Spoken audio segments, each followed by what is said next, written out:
Assalamualaikum warahmatullahi wabarakatuh.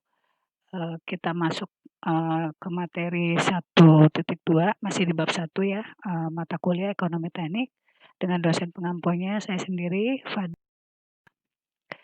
Oke, kita, melanjuti materi sebelumnya ya, tentang Introduction Analysis Economic ya.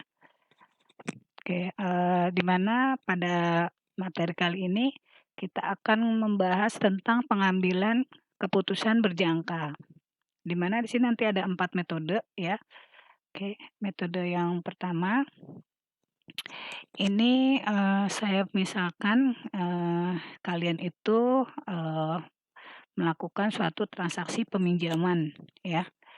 Oke, di sini, di mana peminjamannya itu misalkan pembelian 1 unit mesin ya.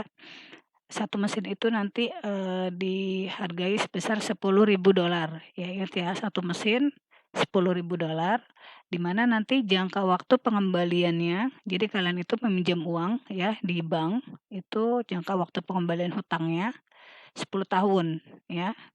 Di mana banknya menentukan bahwa bunga yang harus kalian kembalikan itu sebesar 6% ya, 6% dari $10.000 selama 10 tahun. Oke, cara yang pertama, nanti cara pengembaliannya nanti kalian, dihadapkan pada 4 pilihan. Oke, cara yang pertama ini perhatikan di kolom pertama ya, ini namanya kolom pertama ya. Kolom pertama itu berisi akhir tahun ya, ini bukan nomor urut ya, tetapi ini adalah, lamanya dalam 1 tahun, lamanya waktu ya, makanya kita sebut akhir tahun. Jadi ini tahun ke-0, maksudnya tahun ke-0 atau tahun di awal ketika uang pinjaman yang $10.000 ini keluar ya. Jadi taruhnya nanti di awal tahun. Misalnya kalian minjam $10.000 ini di tahun 2020 di bulan, seperti sekarang di bulan September, maka kita menyebutnya ketika uang itu turun di awal bulan September tahun 2020 itu di tahun ke-0. Nah, untuk pengembalian uangnya itu sendiri nanti dimulai dari,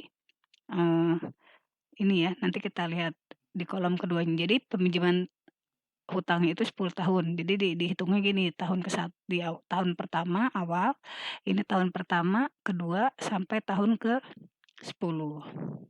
Lalu tadi, banknya menentukan bunganya 6% ya, dari pinjaman di awal tahun.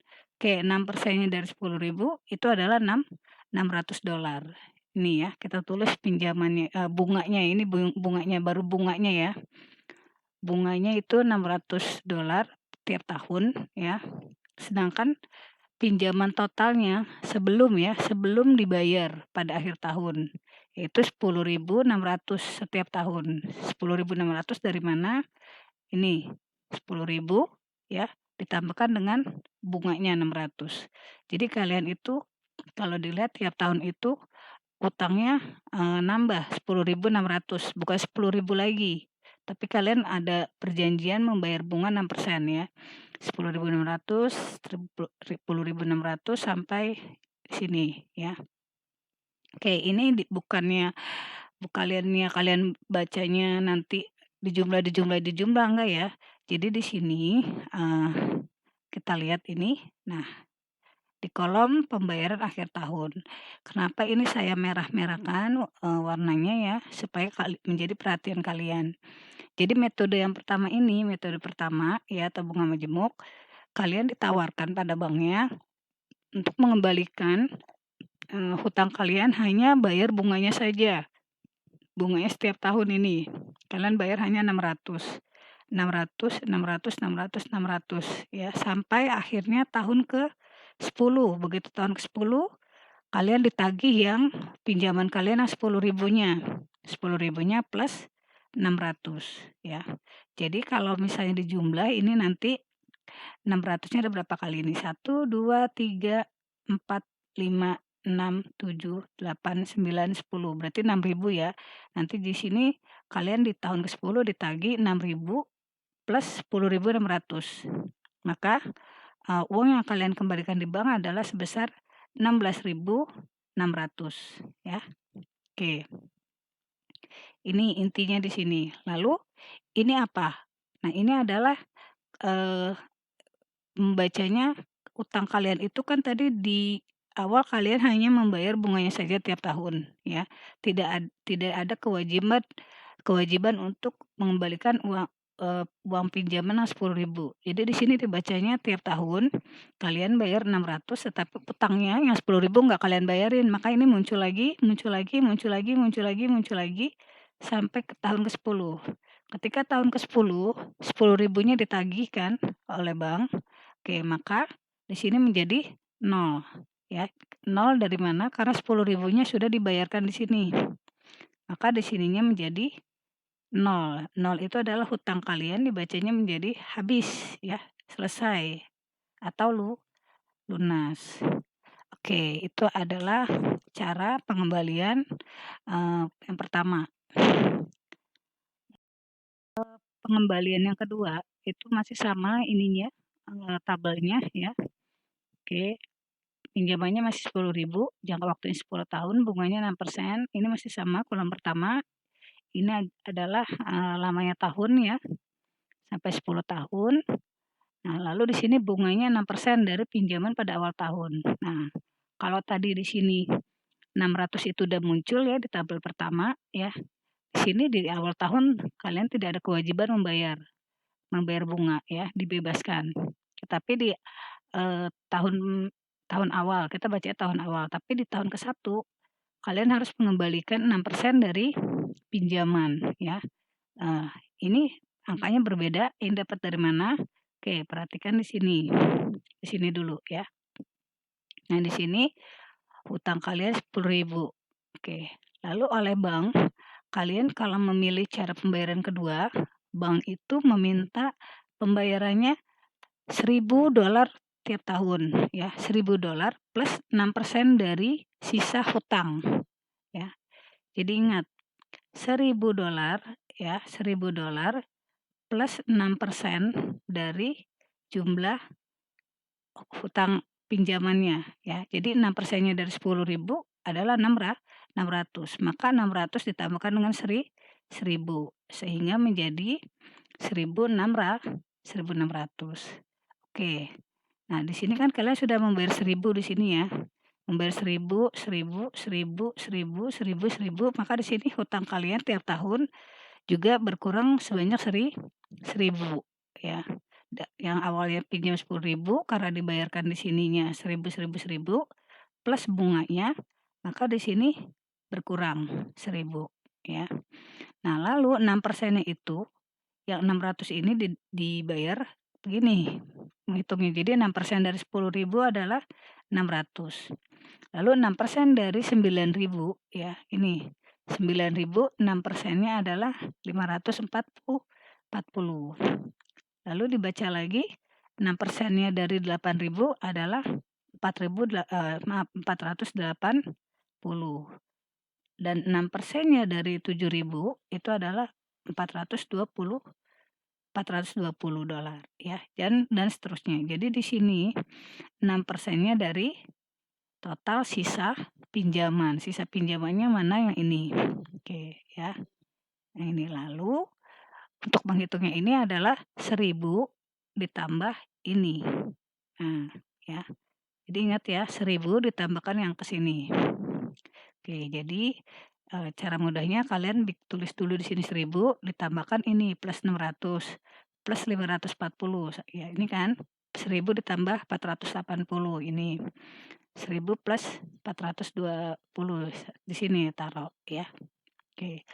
Jadi untuk tabel kedua ini jika ini dijumlahkan ya, nanti kalian jumlahkan ini didapatkan nanti ada di tabel akhir sebesar kurang lebih 13.000 ya, 13.000 sekian.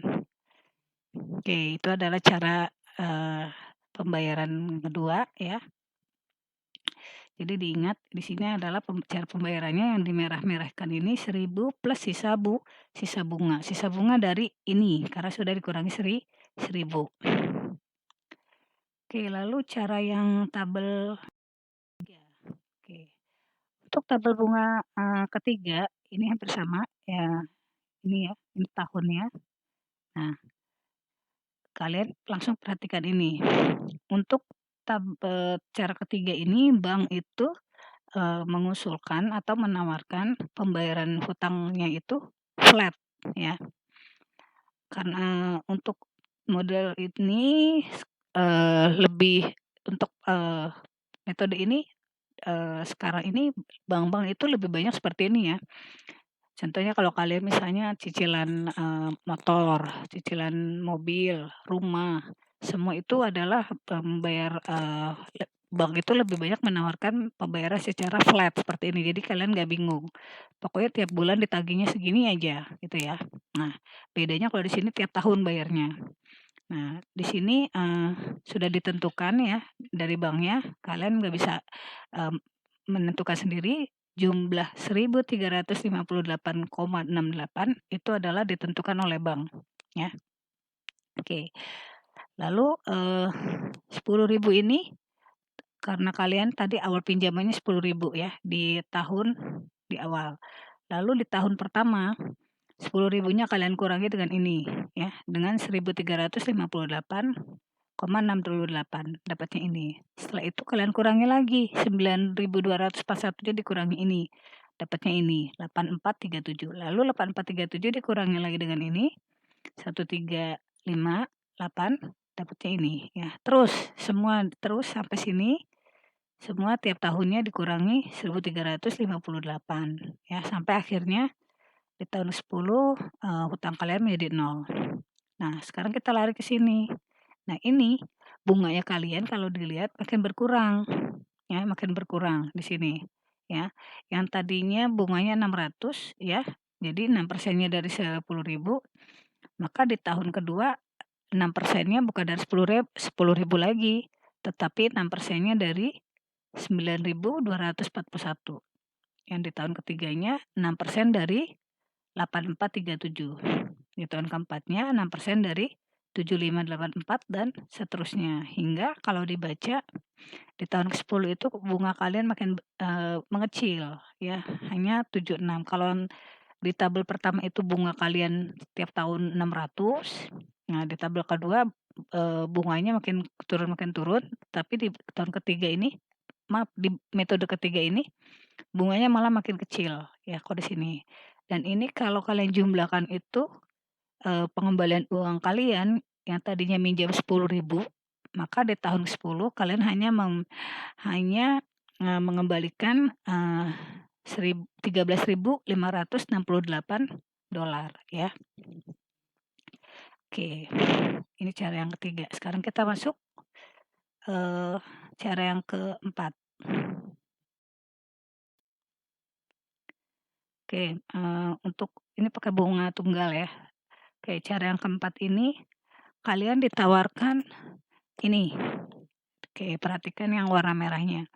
Di sini kalian ditawarkan untuk, tidak membayar dulu ya. Jadi uangnya kalian pergunakan untuk keperluan yang lain dulu ya. Banknya menawarkan ini, tidak usah bayar dulu, baik bayar hutangnya yang 10.000 ataupun bayar bunganya ya.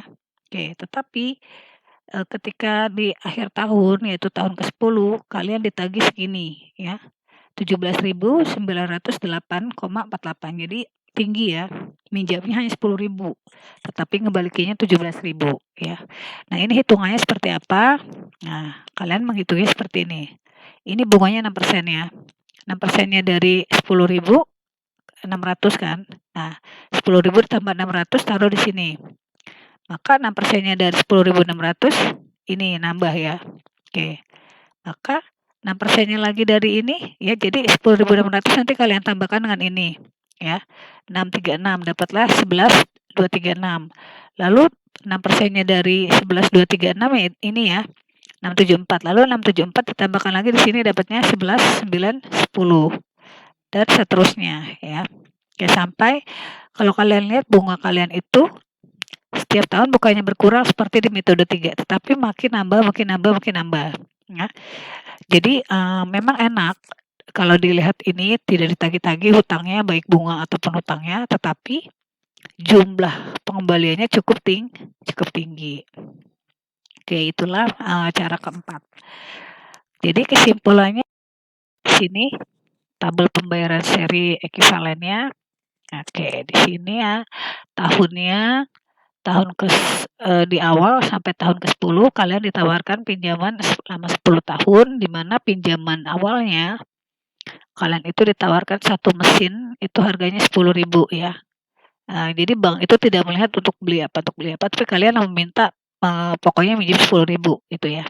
Oke, kalau misalnya uangnya pinjamannya tinggi, biasanya bank itu meminta proposal untuk pembelian apa ini gitu ya. Oke. Lalu kesimpulan dari cara pertama tadi ini, jika kalian membayar bunganya dulu tiap tahun 600 ya, 600, lalu di tahun ke-10 diminta plus pinjaman 10.000-nya. Maka kesimpulannya di tahun ke-10 itu kalian harus membayar $16.600. Itu cara yang pertama. Cara yang kedua, itu tadi ditawarkan dengan cara mengembalikan tiap tahun 1.000 plus bunga ya. 1.000 plus bunga, ini segini ya angkanya. Oke, memang makin turun tapi masih tetap tinggi ya. Oke, maka di tahun ke-10 kalau kalian jumlahkan yang awalnya kalian minjam 10.000, ketika tahun ke-10 kalian ditagih 13.300. Kalau cara pertama tinggi ya 16.600. Cara kedua 13.300 dan cara ketiga atau metode ketiga kalian ditawarkan pembayarannya flat. Ini ya. Maka totalnya tadinya awalnya minjam 10.000, sekarang mengembalikan 13.590. Plus minus dari ini ya, sedikit. Sedangkan metode yang keempat, kalian itu ditawarkan tidak membayar dulu baik bunga ataupun pinjamannya, tetapi di tahun ke-10 kalian harus mengembalikan ini 10.000 plus bunga. Bunganya cukup tinggi ya, 7.910. Jadi ini kesimpulannya. Oke. Jadi semua keputusan itu ada di tangan kreditur atau orang yang meminjam uang. Dia mau mengembalikannya pakai metode yang keberapa? Yang pertama kah, kedua, ketiga, atau keempat? Jadi harus memperhatikan juga kondisi aliran kas keuangan ya. Jika tidak mau terlalu banyak uang uang keluar ya, maksudnya boleh dibilang rugi ya, terlalu besar bunga yang harus dikembalikan, pilihlah yang ini metode kedua ya, yang paling kecil. Awalnya minjem 10.000, kena bunganya hanya 3.300. Tapi jika uangnya mau diputar dulu untuk usaha yang lain, kalian bisa memilih ini ya. Oke, tapi risikonya sangat tinggi ya, karena kita nggak tahu prediksi usaha ke depannya. Oke, itulah metode cara pengembalian pinjaman majemuk. Oke, cukup sekian dari saya. Wassalamualaikum warahmatullahi wabarakatuh.